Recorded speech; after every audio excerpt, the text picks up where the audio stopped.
Coach said this week he told the players to embrace the atmosphere and love being in it. Is that what happened? And all you did? Yeah, most definitely. The atmosphere was electric tonight. We knew it was going to be a game of runs. We knew the crowd was going to come out and create a lot of energy. So we just tried to limit their runs as much as we could and just embrace the environment and came out with a W. What did this mean to you personally, this occasion in particular? Really, I just wanted to have fun with my teammates and play in front of my friends and family, like my old friends in his hometown. So I just wanted to put on the show with my teammates. How many people did you have here? I had 20, but I think I had more like get their own tickets though. But I had 20 people on my list. Just the way they defended you today, obviously picking you up pretty high up there. How'd you just counterpunch that? Really, I just took my time. I think I had 2 turnovers, but I just took my time. That's what I always do, just try to lead my team and just try to make the right play. What were the teaching points for all of you about their hard denials, like one pass away, and then also how strongly they held and what would be open on the backside? Really just spreading it out. Our 4-game, we got a play called 4-game. We spread it out, and if you got an open lane, take it. If your if your man's playing up higher up, then go back door. It's just you just got to read it. Just playing against that pressure is great for us. All game we was dealing with pressure, so having to work on our press breaker, just listening to coach and being able to get in sets with that pressure and then in an environment is great for us. It felt like a March Madness type game, so it was cool. KJ, is there a connection with the intensity on the defensive end in which you played and the production you produced on the offensive end? I think defense is mostly what I focus on, but when you have great passers like Juan, Jalen, and Kevin, they make it easy for me to score. So I really just focus on the defensive end, and they'll find me when I'm wide open. How big was the start for you guys? You got a double-digit lead pretty quick, and I wonder if that kind of settled you guys into the environment and kind of set that tone. Anybody can take it. Yeah, it was a great environment to play in. I think that gets us jacked up to play because, especially when you have a great place like Allen Fieldhouse to play for, and then you go away and you have a good environment like this, it gets you hyped up to play, and it really set a tone for us in the first, and we like to play in games like that. And then the second half, to start with that 7-0 run, they called a quick timeout. You're back up 20-something. How big was that run? Yeah, it was huge. Coach told us at halftime, it's 0-0 when you come out of here. You can either go up, 7 to 10 points, or you can go down 7 to 10 points really quick. So we came out and just moved the ball like we've been doing, and ended up having a good run, and that was huge for us to get us started. KJ, how much in high school did you work out a pick and roll like as a big guy, as a roller? How much comfortable are you getting in those kind of sets, man? All the time. I had a really good point guard at Westlake in Austin, Texas, too, so I was really comfortable with that already. And then we have a great passer like Juwan, and I can make reads like that. It makes my game a lot easier when Juan's on the floor with me. Were you surprised how open you were on those times today? A little bit, but I knew they pressured up high, so it leads to a lot of distractions, so I knew I would be able to do good in the pick and pop area. KJ, did you feel like you embraced the energy today as much as anyone out there? I would say embrace it, but my mom came down, so I think that hyped me up a little bit. They don't really get to be able to travel as much as I would like them to, so when my mom came, I think that boosted my spirits up a little bit. And then, Juan, you smiled. Like, what was it like seeing him out there making those plays? Really, I just wanted to come here and get a W and then come back to Lawrence and enjoy the night. But really, I think my teammates like Kev, J. Will, KJ, I think they all had really good games, and that makes my job easier. So, I just pass the ball and I just try to get them in the right spot. So, KJ, for you, it's 3 straight games scoring double digits. Just in general, what's allowed you to score more since you guys got back from Bahamas?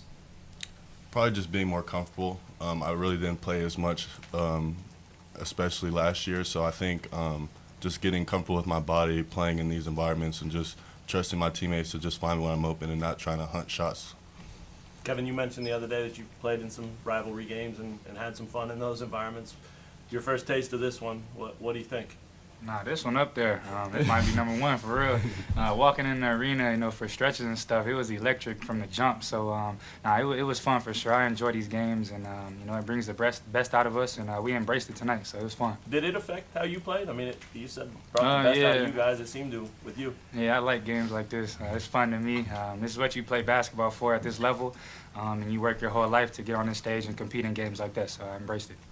I know this was kind of overplayed, but how much for KJ and Kevin, how important was it for you to get a win for DeJuan, hometown, all that stuff? It was huge. I know I was out there competing for him every possession. You know, I know how it is.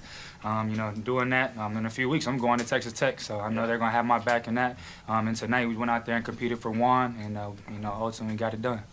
Yeah, same as me. Just want to compete for our teammates. You know, every time when they want to go, when we go play at a teammate's hometown, you always have to show out extra hard for them because they got to go back home in the summer. So it'd be easier for them to go back with their chin high than coming out with an L. So it was just good to be here and help Juan because I know this was really special for Juan.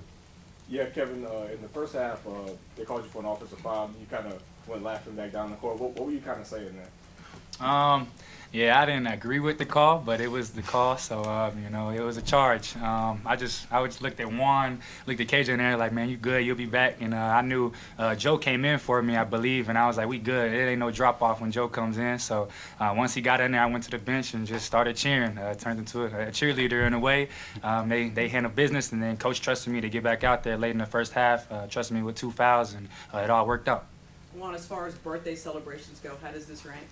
Well, last year my birthday was on the day when we played Mizzou, so well, we just gonna try to have a good time tonight. I don't know what we gonna do, but we gonna celebrate this W. You know, we wanted to win this for the fans too, so we just want to come out here and play hard for them. Juan, does an atmosphere like this, does it affect you at all either way? No, cause you know I was just in the national championship game with 70,000 people, so no, I just embraced it like Kev said and handle my business. That's it. Juan, this week, how much did you talk about the history of the rivalry and what you've experienced here growing up as well with your teammates, and how much did that kind of affect the way you got prepared? Really, we didn't really start talking about the little rivalry until Wednesday, but you know, our coaching staff, they got us all hyped up. You know, being on social media, our fans really wanted to beat them, so it's just coming out there and competing every day. That's all. Forget the rivalry for a minute. You guys talked a lot about this was your first real road environment with this team. What'd you like about how you guys played or performed or operated in a true road game? I think it was great for us. You know, the road games is when you really grew as a team, I feel like. When it's y'all 15 in the huddle and your coaching staff against 16,000 out there, I feel like that's when you kind of grow. They made some stretches, you know, for sure, some runs, and that was great how we responded to it. You know, early in the season, it's definitely early, but you need these, you know, type of games to, you know, grow as a team, so it was big for us. Kevin, after having 9 days off, what did you guys do to make sure that you didn't come out flat? That's Coach Self.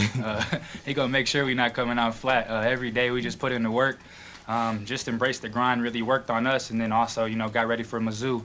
And you know, Coach Self, he gonna make sure we're ready for sure. Time for one more. KJ, you talked about your mom coming to the game and, you know, hostile road environment. Can you talk about your mindset overall? How are you feeling coming in? Just happy and excited to be in situations like this. Ever since I'm little, I've always just been dreaming of situations like this. My mom played at Texas A&M, so she's played in a lot of big games. So just being there and just being grateful for where I am because all the sacrifices my parents made for me, it's all coming through right now, and I'm just glad to be out here while they're watching. Did your mom have any advice coming in a game like this? She really doesn't text me before games, just makes me get focused.